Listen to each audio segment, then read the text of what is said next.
अस्सलामुअलैकुम, welcome back to साइबरमैक्स academy. जैसे कि साइबरमैक्स आप लोग जानते हैं कि हमने एक कोर्स स्टार्ट किया हुआ था वेब डेवलपमेंट का कोर्स, जिसमें बैक टू बैक लेक्चर आ रहे हैं। ये प्लेलिस्ट आप स्क्रीन पर देख सकते हैं। सबसे पहले हमने एचटीएमएल को कंप्लीट किया। 17 लेक्चर में एचटीएमएल यहाँ तक कंप्लीट हो चुकी थी। फिर हम सीएसएस पढ़ रहे थे और आज का लेक्चर बहुत मज़ेदार होने वाला है। लेक्चर नंबर 10 होगा सीएसएस का। ठीक है, अगर आपने पिछले वाले लेक्चर नहीं देखे तो आपसे रिक्वेस्ट है कि 1 से देखें ताकि आपको सीएसएस डिटेल से समझ आए।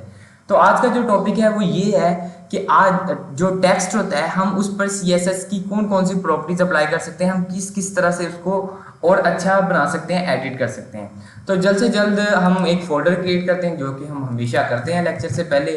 तो डे 10 का मैं एक फोल्डर बना देता हूँ यहाँ पर, और यहाँ पर इसको मैं करता हूँ ओपन विद कोड।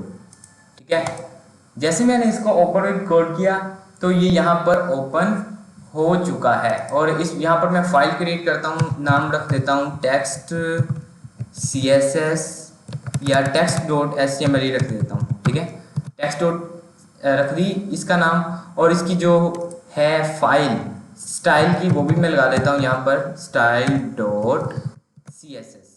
ठीक है, और ये एच टी एम एल की जो फाइल है इसका बेसिक स्ट्रक्चर जल्द से जल्द लगाता हूँ। ये तो हमारे लेक्चर के स्टार्ट पर करते हैं, ये अब तक तो आपको याद भी हो गया होगा ज़बानी की किस तरह से क्या करते हैं। और टाइटल भी लगा देता हूँ कि टेक्स्ट सी एस एस चले लगा देता हूँ। और यहाँ पर मैं इसको लिंक कर देता हूँ और style dot C S S के साथ ये लिंक हो गया। और यहाँ पर हम क्या कर देते हैं, ये भी आपको याद होगा कि सबसे पहले हेडिंग देते हैं और यहाँ पर लिखते हैं today we will learn about text C S S. ठीक है, चलिए ये हेडिंग दे देते हैं और इसके आगे एक एच आर का लगा देता हूँ टैग, ताकि एक लाइन नीचे आ जाए। ठीक है, और अब इसकी जल्द से जल्द आउटपुट चेक कर लेते हैं कि क्या ये बन चुका है। और ये 10 है, ये देखें 2 फाइल्स क्रिएट हो चुकी हैं। इसको मैं लार्ज कर देता हूँ और ये ओपन हो चुकी है ब्राउजर के अंदर। तो ये देखिए क्रिएट हो चुकी है, टाइटल भी लग चुका है text CSS today we will learn about text CSS, ये भी आ चुका है। ओके, अब क्या करना है कि यहाँ पर हम एक डिव क्रिएट करेंगे, उसके अंदर हम अप्लाई टेक्स्ट लिखेंगे थोड़ा सा और उसकी सीएसएस वगैरह एडजस्ट करेंगे। ठीक है, तो सबसे पहले मैं क्या करता हूँ, यहाँ पर एक डिव लगा देता हूँ जिसकी मैं क्लास रख देता हूँ। क्लास क्या रखूँ, बॉक्स रख देता हूँ।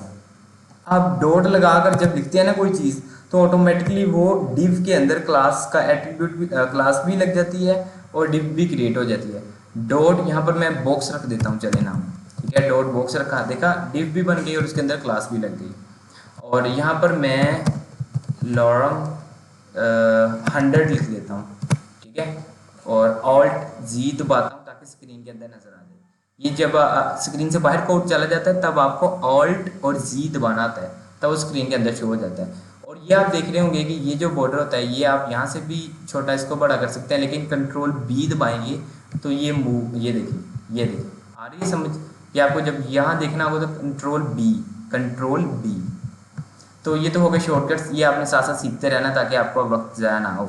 अब देखते हैं यहाँ पर क्या है, यहाँ डिव लग चुकी है। जी हाँ, यहाँ पर लग चुकी है, लेकिन यहाँ पर इसको मैं क्या करता हूँ, इसको पी टैग के अंदर बंद कर देता हूँ। ठीक है, पी टैग के अंदर बंद करने का फ़ायदा क्या होगा, ताकि हम इस पर टेक्स्ट पर अलग से हम अप्लाई कर सकें। चले मैं पी के अंदर बंद कर ही देता हूँ, इसको पी कट लगा देता हूँ और यहाँ पर इसको लगा दिया पी टैग।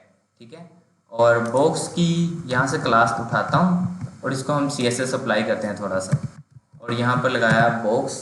और सबसे पहले तो इसकी विड्थ को सेट करते हैं, विड्थ कितनी रखें हम, विड्थ एक काम करते हैं 500 पिक्सल रख देता हूँ।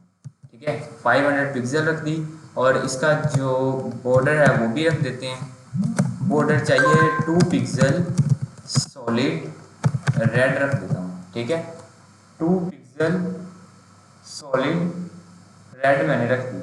ठीक है, और अब ये क्या होगा कि ये बॉर्डर अप्लाई हो जाएगा सिंपल, और देखते हैं कुछ हुआ या नहीं। तो ये देखें 500 पिक्सल तक इसकी विड्थ हो गई और 2 पिक्सल का इसके ऊपर लग गया बॉर्डर, और हाइट ऑटोमेटिकली एडजस्ट हो गई उसके कंटेंट के मुताबिक। ये हमने बॉर्डर लगा दिया, और इसका कलर कलर कलर ब्लैक है, तो मैं वैसे इसको ब्लू कर देता हूँ। ठीक है, हैं ब्लू आ रहा है या नहीं। ये देखें इसका टेक्स्ट ब्लू हो गया, ठीक है। तो ये हमने कुछ इस पर अप्लाई कर दिया। अब शुरू करते हैं इसको, इसकी विड्थ में थोड़ी सी बढ़ा देता हूँ ताकि अच्छे से समझ आए कि हो क्या रहा है। 700 कर देता हूँ चलिए, ताकि स्क्रीन पर डिटेल से नज़र आए। और यहाँ से रिफ्रेश किया तो ये 700 हो गया, ठीक है। अब इसकी ना सबसे पहले हम अलाइनमेंट सेट करते हैं, जिस तरह से हम वर्ड में नहीं करते कि टेक्स्ट को लेफ्ट अलाइन करना है, राइट अलाइन करना है, सेंटर अलाइन करना है या जस्टिफाई करना है। तो वो किस तरह से किया जाता है CSS के अंदर। उसके अंदर सबसे पहली प्रॉपर्टी, यहाँ पर मैं ये एक लाइन लगा लेता हूँ ताकि असल प्रॉपर्टीज़ यहाँ से शुरू हो रही है। ये तो पता ही है विड्थ वगैरह आपको। तो टेक्स्ट अलाइन की प्रॉपर्टी आ रही है पहली। तो टेक्स्ट अलाइन की प्रॉपर्टी आ गई। अब इसको किस तरफ आपने अलाइन करना है, सबसे पहले ऑटोमेटिकली तो इंग्लिश लिखते हैं तो लेफ्ट की तरफ अलाइन होता है, हम करते हैं इसको राइट की तरफ अलाइन, ठीक है। इसको मैं करता हूँ सेव और यहाँ से करता हूँ रिफ्रेश। तो आप देखेंगे, ये देखें इस तरफ से डिस्टेंस नज़र आ रहा है आपको। तो क्या है, यहाँ से ये बिल्कुल कंप्लीट जुड़ा हुआ है, तो ये लेफ्ट अलाइन है, मतलब यहाँ से अलाइनमेंट इसकी स्टार्ट हो रही है। जैसे मैं इसको रिफ्रेश करूँगा आप देखेंगे ये राइट अलाइन हो जाएगा। ये देखें, देखा इस तरफ डिस्टेंस बन गया और इस तरफ से हो गया। अब ये राइट अलाइन कब, जब आपको अरेबिक लिखनी होती है या उर्दू लिखनी होती है तब आप इसको राइट अलाइन करते हैं, या आपकी अपनी मर्जी है। या अब मैं इसको दोबारा लेफ़्ट करता हूँ तो, और इसको मैं रिफ़्रेश करता हूँ, या तो आप यहाँ से रिफ़्रेश कर लें या F5 का बटन कीबोर्ड से दबा लें। अगर आपको लगे कि ऑटोमेटिकली कैसे रिजल्ट शो हो गया तो इसका मतलब है मैंने कीबोर्ड से F5 दबाया है। तो मैं दबाता हूँ यहाँ से F5, तो ये रिफ़्रेश हो चुका है, ये फिर से लेफ़्ट अलाइन हो गया, ठीक है। ये दो प्रॉपर्टीज़ हो गई। अब तीसरी प्रॉपर्टी क्या होती है, सेंटर की। आप इसको सेंटर में कर सकते हैं, ठीक है।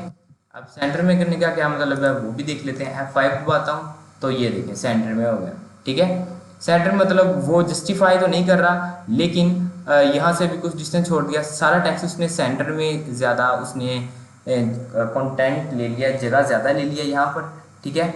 ये सेंटर हो गया। अब दिखाता हूँ जस्टिफाई का कमाल कि जस्टिफाई क्या होता है। अब जस्टिफाई जो होती है चीज़ वो होती है कि उसने लेफ़्ट से भी अलाइन होना है, राइट से भी अलाइन होना है, और जो सेंटर में स्पेसिस हैं वो इस तरह से एडजस्ट कर देनी है कि डाटा जस्टिफाई लगे। अब रिफ्रेश करता हूँ तो देखिएगा सेंटर और जस्टिफाई में फ़र्क, ये लेकिन इसमें साइडों पर सेंटर में यहाँ पर डिस्टेंस छोड़ा हुआ उसने। जैसे मैं इसको रिफ्रेश करूँगा तो ये देखिए उसने जस्टिफाई कर दिया। इस तरह से भी कनेक्ट हो गया, इस तरफ से भी कनेक्ट हो गया, और आपस में स्पेसेस इस तरह से एडजस्ट कर दी कि वो जस्टिफाई सा लग रहा है और अच्छा लग रहा है। तो ये था जस्टिफाई की प्रॉपर्टी और टेक्स्ट अलाइन की प्रॉपर्टी। टेक्स्ट अलाइन 4 किस्म के हैं, लेफ़्ट राइट ये चीज़ें कर दी, ठीक है।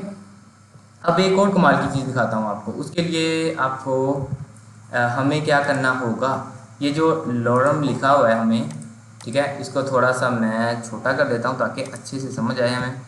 और इसकी लाइन में यहाँ से कट कर देता हूँ इतनी सी, और सिर्फ हमें सिंगल लाइन चाहिए 600 पिक्सल की डिव के अंदर। इसको मैं करता हूँ रिफ्रेश, तो ये देखें यहाँ पर आ गया, ठीक है। अब डिव छोटी भी हो गई है और इसकी एक लाइन आ गई। अब यहाँ पर इसकी डायरेक्शन को बताता हूँ कि यहाँ पर जो डायरेक्शन है वो क्या है कि लेफ़्ट से राइट है, ठीक है। लेकिन जब हमने उर्दू या अरबिक लिख दी होती है तो तब हमें डायरेक्शन चेंज करनी पड़ती है, तो उसके लिए डायरेक्शन का एट्रीब्यूट यूज़ होता है। तो डायरेक्शन लगा के दिखाता हूँ आपको मैं।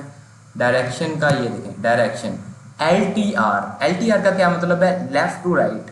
ये ऑटोमेटिकली होता है, ठीक है, बाय डिफ़ॉल्ट LTR ही होता है। आपने देखा लेफ़्ट टू राइट लिखा हुआ है, लेकिन मैं राइट टू लेफ़्ट करना चाहता हूँ तो RTL का यूज़ करूँगा। RTL की प्रॉपर्टी यूज़ की तो अब देखते हैं क्या होता है। इसको मैं करता हूँ रिफ्रेश यहाँ से, तो ये देखिए ये इस तरफ से अलाइन हो गया, ये इस तरफ से डायरेक्शन हो गई इसकी लिखने की, ठीक है।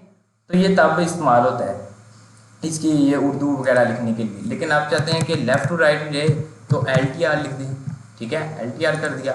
वैसे बाय डिफ़ॉल्ट होता है तो आपको कोई ज़रूरत नहीं है लिखने की इसको, तो ये LTR सेट हो गया। तो ये थी डायरेक्शन की प्रॉपर्टी। अब मैं आपको बताता हूँ अंडर टेक्स्ट डेकोरेशन क्या चीज़ होती है, ठीक है। आपने जस्टिफाई भी देख लिया, इसको भी मैं कमेंट कर देता हूँ नीचे वाली लाइन पर, और डायरेक्शन को भी कमेंट कर देता हूँ। अब मैं आपको प्रॉपर्टी बताता हूँ टेक्स्ट डेकोरेशन, वो ज़्यादा मज़ेदार है। तो टेक्स्ट डेकोरेशन की प्रॉपर्टी आ चुकी है। तो ये यूज़ होता है अंडरलाइन करने के लिए। तो अब मैं आपको दिखाता हूँ, ये देखिएगा यहाँ पर ये जो लाइन है लिखी हुई है अंडरलाइन हो जाएगी यहाँ पर। इसको मैं करता हूँ लाइन, तो ये देखें अंडरलाइन हो चुकी है। अगर नज़र नहीं आ रहा तो जूम करके दिखाता हूँ, ये देखें अंडरलाइन हो गई। तो ये था अंडरलाइन करने के लिए कि आप टेक्स्ट डेकोरेशन के अंदर किसी भी लाइन को ID देकर इस तरह से या क्लास देकर आप अंडरलाइन कर सकते हैं। अब एक चीज़ होती है ओवरलाइन, ठीक है। अब ओवरलाइन क्या चीज़ होती है, जिस तरह से हम कोई चीज़ लाइन लिखते थे और बाद में पता चलता था कि वो गलत लाइन लिखी गई, तो हम उस पर लाइन लगा देते थे, कट लगा देते थे। तो कट नहीं, सॉरी, बल्कि हम ओवरलाइन करते थे। कुछ लोग अंडरलाइन करते हैं, कुछ लोग ओवरलाइन करते हैं। तो ये लाइन के ऊपर लाइन आ जाती है, ठीक है। और इसके बाद टेक्स्ट डेकोरेशन की प्रॉपर्टी है लाइन थ्रू, जिसकी मैं बात करने लगा था। मिक्स हो गए दोनों, और यहाँ पर मैं करता हूँ लाइन थ्रू। लाइन थ्रू होता है वो जो हम कट लगाते थे लाइन जब गलत लिखी जाती थी। ये देखें, ये लाइन लिखी है हमने, यहाँ पर ऊपर हमने लाइन लगा दी। ये कई बार वेबसाइट पर हमें बात शो करवानी होती है कि ये लाइन लिखी हुई थी, ये लाइन गलत है, अब जो लाइन लिखी है वो सही है। तो तब हम उस वक्त हम यूज़ करते हैं लाइन थ्रू की प्रॉपर्टी। और HTML के जब हमने लेक्चर लिए थे उसके अंदर भी हमने एक टैग पढ़ा था स्ट्राइक नाम का, ठीक है, और डेल नाम का। तो वो भी सेम यहाँ पर वो भी सेम काम करते हैं, लेकिन CSS में आप ये प्रॉपर्टी यूज़ करते हैं टेक्स्ट डेकोरेशन के नाम से। और इसके बाद एक होता है टेक्स्ट डेकोरेशन नन। अब ये कब यूज़ होता है, ये यूज़ होता है लिंक्स के अंदर, ठीक है।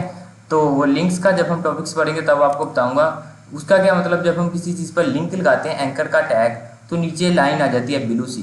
तो तब जब हम लगाते हैं उस पर टेक्स्ट डेकोरेशन नन करते हैं ना, उसकी नन के मतलब कुछ भी नहीं चाहिए हम टेक्स्ट डेकोरेशन, तो वो जो ब्लू लाइन होती है अंडरलाइन वगैरह उसकी वो खत्म हो जाती है, बिल्कुल ब्लैक लाइन हो जाती है, पता ही नहीं चलता उस पर लिंक लगा हुआ है या नहीं लगा हुआ, ठीक है। तो वो कई बार लिंक छुपाने के लिए कई वेबसाइट जिस तरह आप देखते हैं कि किसी बटन पर क्लिक किया तो लगता तो नहीं है कि उस पर कि वो लिंक लगा होगा, लेकिन किसी लाइन पर क्लिक करते हैं तो वो किसी और पेज पर स्विच करवा देता है। तो तब उस पर जो एंकर टैग है उसकी जो आईडी है उसको देकर वो उसकी टेक्स्ट डेकोरेशन नन कर देते हैं, ठीक है। तो ये थी टेक्स्ट डेकोरेशन नन वगैरह। अब एक और मज़ेदार प्रॉपर्टी बताता हूँ, वो है टेक्स्ट ट्रांसफॉर्म, ठीक है। टेक्स्ट ट्रांसफॉर्म क्या चीज़ होती है वो देख लेते हैं। टेक्स्ट ट्रांसफॉर्म में कुछ प्रॉपर्टीज़ हैं, जैसे कि अपर केस करना, लेटर्स को लोअर केस करना और कैपिटलाइज करना। सबसे पहले मैं आपको बताता हूँ लोअर केस। तो लोअर केस किस तरह से काम करता है इसको मैं करता हूँ रिफ्रेश। तो ये देखिए इसमें जितने भी वर्ड्स हैं वो सारे लोअर केस में लिखे गए हैं। तो ये था लोअर केस। और अपर केस का पता ही है कि सारे तकरीबन अपर केस में हो जाएंगे। अपर केस ये देखें इसके अंदर सारे अपर केस के अंदर लिखे गए। लेकिन तीसरी प्रॉपर्टी इससे भी मज़ेदार है, वो है कैपिटलाइज्ड। कैपिटलाइज का क्या मतलब है वो भी बता देता हूँ। इसको मैं करता हूँ F5। तो ये देखें इसका मतलब है कि जो भी पहला वर्ड होगा वो कैपिटल होगा और बाकी जो लेटर्स होंगे वर्ड के वो स्मॉल होंगे। तो ये होती है कैपिटलाइज्ड। कई बार डिमांड होती है कि पैराग्राफ इस तरह से लिखना है आपने, तो बजाय कि आप खुद एक एक वर्ड को बड़ा छोटा करें तो आप सिंपल लिख दें उसको, उसके बाद उसकी कैपिटलाइज कर दें या अपर केस कर दें या लोअर केस कर दें, आपकी अपनी मर्जी है। तो ये हो गया। अब चलते हैं दोबारा HTML पर। यहाँ पर हमने लाइंस कट की थी, अब मैं इसको ना करता हूँ Ctrl+Z करता हूँ ताकि हमें वो लाइंस वापस मिल जाएं। और कुछ लाइंस हमें चाहिए और यहाँ से इतनी की लाइंस मैं कट कर देता हूँ, हमें नहीं चाहिए ये। और इसको मैं रिफ़्रेश करके वापस लेके आता हूँ जो हमें ये देखें, ठीक है। इसको मैंने जूम किया हुआ है, जो हमारी 100% विड्थ है उसके मुताबिक ये इतना बनता है 700 पिक्सल। आपको अच्छी तरह से नज़र आए इसलिए मैंने जूम किया है।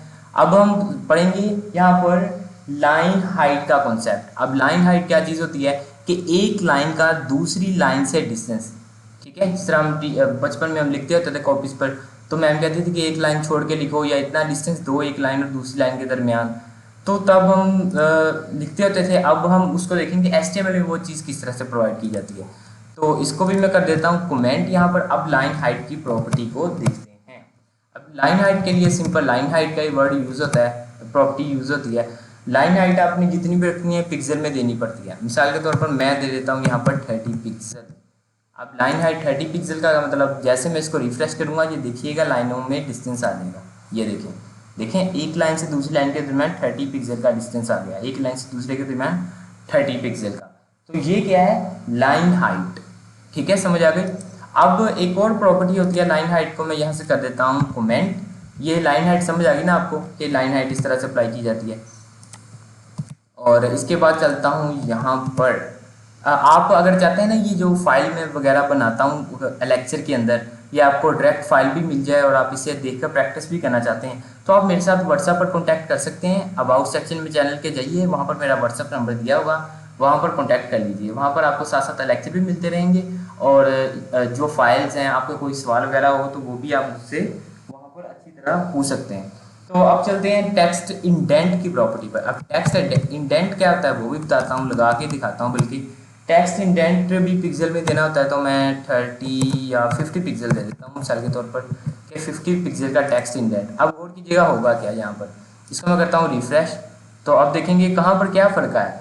टेक्स्ट इंडेंट होता है कि जब आप कोई पैराग्राफ लिखते हैं तो उसके जो स्टार्ट पर जगह नहीं छोड़ी होती, जब टीचर भी हमें बताती होती है स्कूल में कि जब आपने पैराग्राफ स्टार्ट करना है तो स्टार्टिंग पर थोड़ी सी जगह छोड़नी है, ये वही जगह है टेक्स्ट इंडेंट है कि टेक्स्ट स्टार्ट होने से पहले उसका जो इंडेंटेशन है पहली लाइन की वो इतनी 50 पिक्सल उसने छोड़ी और उसके बाद इतना लिखा हमने।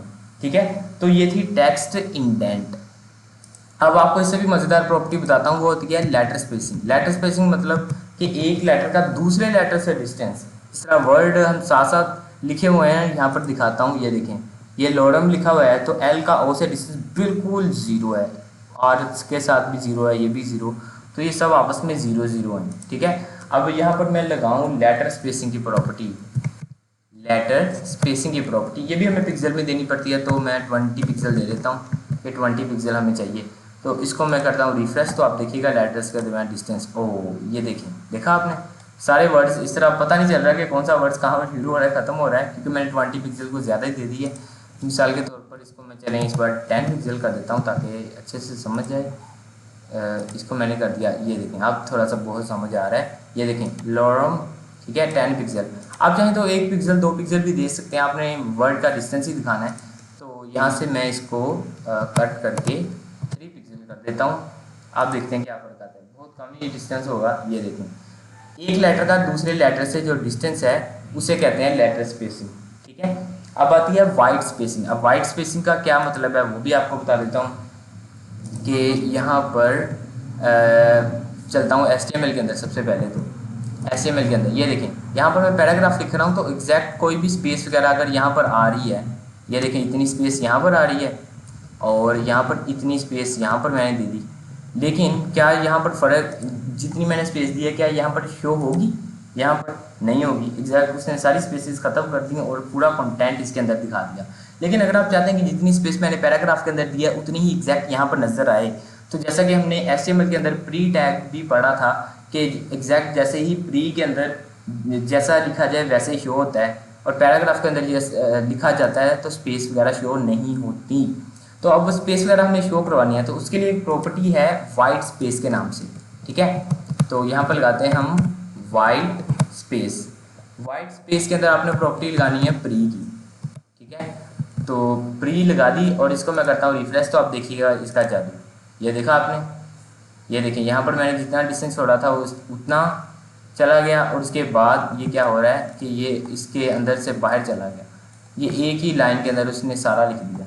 ठीक है, ये थी प्री की प्रॉपर्टी कि आप एग्जैक्ट लिखना चाह रहे हैं। लेकिन यहाँ पर आप एक और प्रॉपर्टी होती है नाउ रैप। ठीक है, तो नो रैप, इसको मैं करता हूँ यहाँ पर रिफ्रेश और सेव करता हूँ, तो ये देखें उसने एक ही लाइन के अंदर सारा टेक्स्ट कर दिया।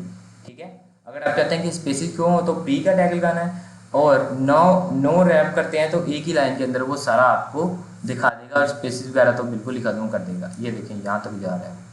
ठीक है, तो ये इसलिए यूज़ होता है। और इसके बाद अगर बात की जाए वर्ड रैप की, तो वर्ड रैप भी आप कर सकते हैं। वर्ड रैप का क्या मतलब है, वर्ड रैप की प्रॉपर्टी भी आपको दिखाई देता हूँ। यहाँ से इसको मैं करता हूँ कमेंट और वर्ड रैप, और यहाँ पर करते हैं वर्ड रैप।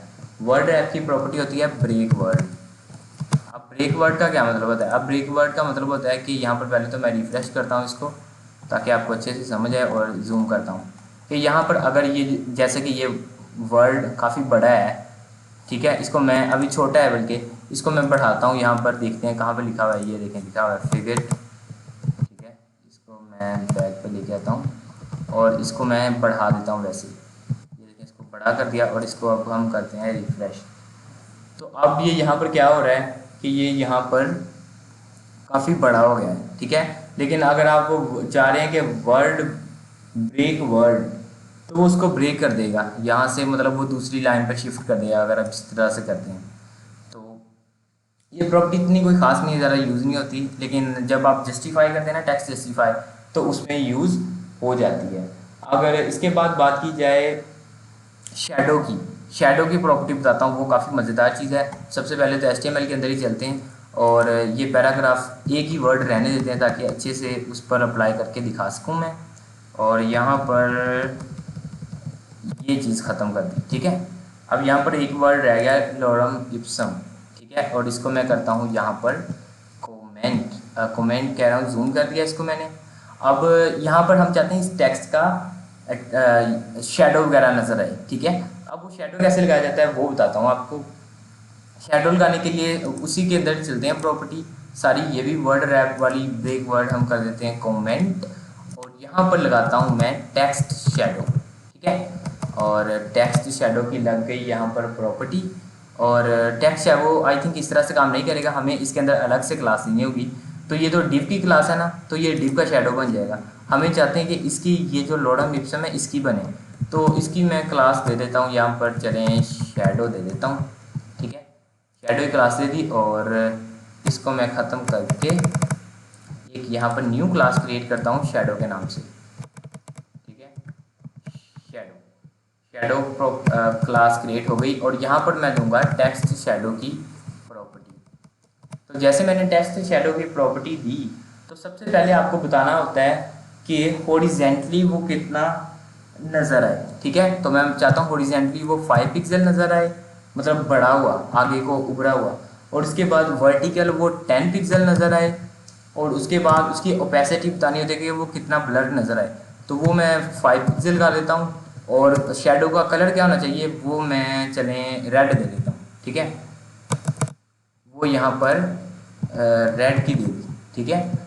इसका क्या मतलब है, वर्टिकली, हॉरिजेंटली यानी एक्स एक्सिस पर कितना वो उभरा होना चाहिए और वाई एक्सिस पर इतना, और उसकी जो ओपेसिटी है वो 5 पिक्सल होनी चाहिए और रेड कलर होना चाहिए। अब देखिए इसका जादू, जैसे मैं इसको करूँगा रिफ्रेश, तो ये देखें 5 पिक्सल वो इस तरफ हो गया, 10 पिक्सल वो नीचे को आ गया, लेकिन 5 पिक्सल उसकी जो हमने ओपेसिटी रखी है उसकी वजह से ये इस तरह नज़र आ रहा है। अगर मैं ओपेसिटी ख़त्म कर दूँ बिल्कुल ही, तो अब ये ज़्यादा अच्छा नज़र आएगा। ये देखिए ये इसका शेडो इस तरह से नज़र आ रहा है, लेकिन हमें ओपेसिटी देनी पड़ती है, तो 2 पिक्सल दे देते हैं ताकि अच्छे से नज़र आए। लेकिन ये 5 पिक्सल, दोनों 5 पिक्सल ही कर देते हैं ताकि ये शेडो इतना भी इस तरफ नज़र ना आए।